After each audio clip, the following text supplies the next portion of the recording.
So event one for quarterfinals is the lunges and handstand push-ups. Okay, so just a few strategy tips first of all on how to attack this workout.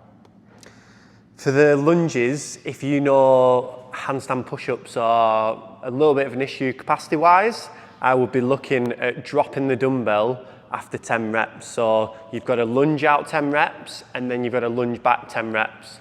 So after doing your first 10 reps lunging forward, I will quickly put them down, turn around, and then pick them back up to lunge back is what I'd suggest on the lunges. Yeah, I think that's the important thing is identifying your skill level and the skill demand of the workout, and at which point does that skill demand of the workout start challenging like your skill level?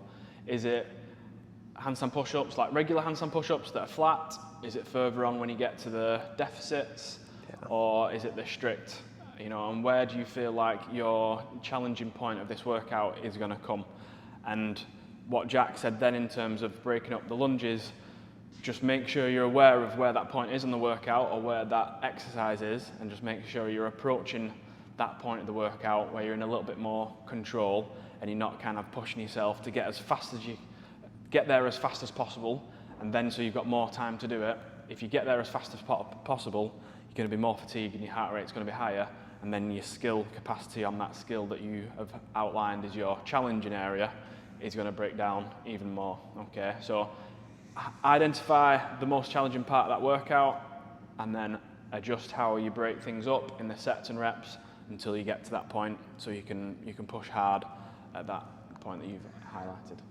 I think the crux of the workout for most people will probably be the deficit handstand push-ups into the overhead walking lunges as well. Yeah. Because obviously after doing quite a lot of overhead, actually trying to do overhead walking lunges in a good position will probably be quite difficult. Is there anything, I don't know, maybe the 5-minute handstand push-up test, is there any way we can relate that to this, do you think?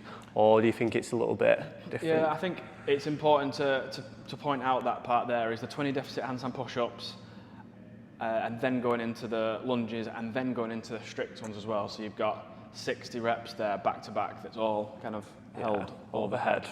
So being aware of that amount of time under tension that you are overhead in the 30 handstand push-ups to begin with, then thinking about your 5-minute AMRAP test, like maybe start splitting it up so you work through those 30 like comfortably as if you're going to do them for, 70, 80, 90 reps, so that when you get into the front rack lunges and you start putting your shoulders under a bit more tension here, they're not too fatigued and not able to, they're able to recover because they're not hit that point of fatigue. So that then when you go into the deficit handstand push-ups, where you're generally going to be spending a bit more time upside down, like on your hands per rep. But again, splitting those up so you're not just like holding overhead because you want to get like stick to sets of 10 or like 5 or stick to a certain number. Like if you feel like you're struggling and you're having to pause overhead for each rep, come down, pause, stood on your feet.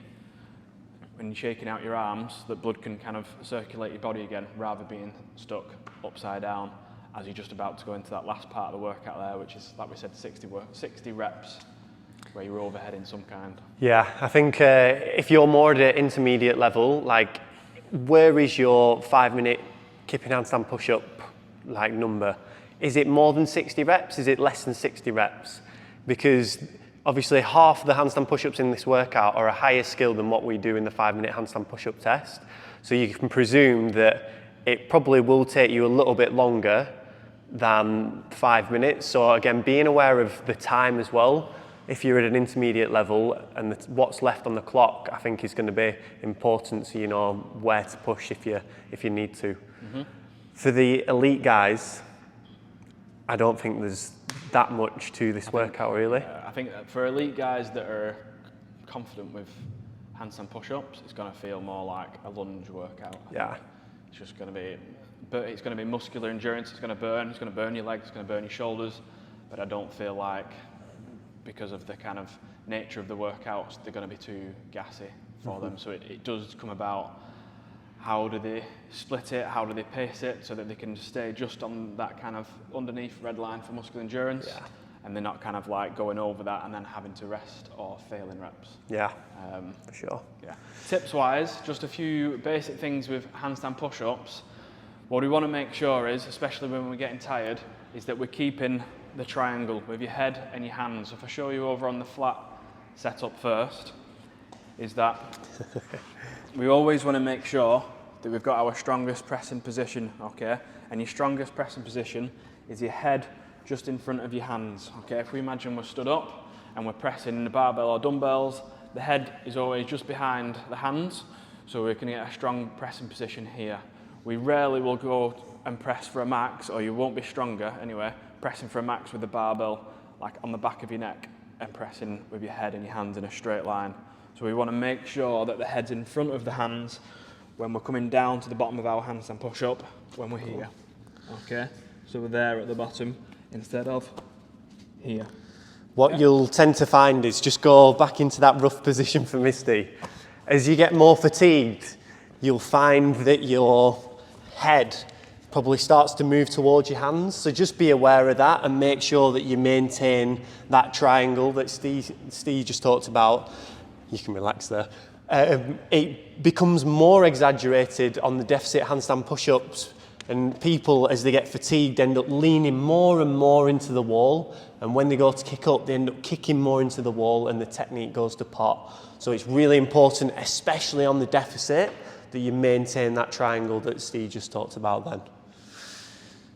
Anything else you want to add for this workout, my friend? No, I think the lunges are pretty basic. I think you're limited on where you can hold them. The front rack lunges, we presume the standard will be that your hands have to stay on the handles, so it's not going to be holding the dumbbell heads, but you should be used to that with training anyway. Walking lunge is going to be by your side, and overhead lunge is going to be overhead.